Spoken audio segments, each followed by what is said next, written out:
Hello everyone, today is a bit of a special video because I am going to be attempting to paint with fake blood.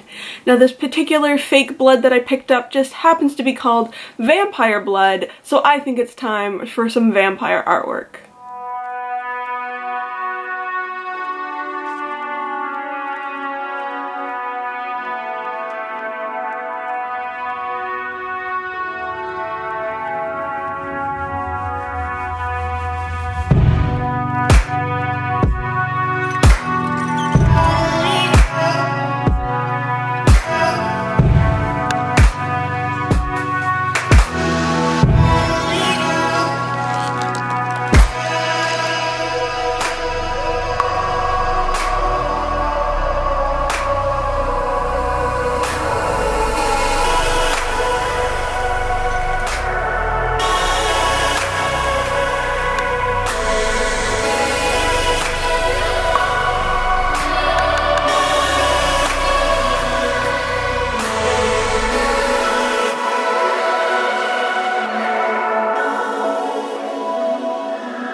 And this is the finished artwork. If you're interested, I did end up using hot pressed watercolor paper for the fake blood.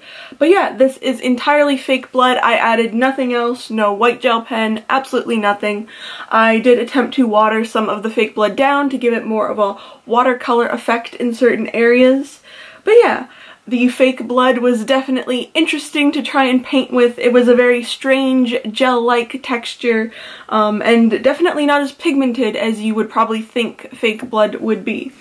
But I don't think this turned out awful, so that's good, and that's actually the end of this video. So thank you so much for watching, and I will see you in my next one, minus the teeth.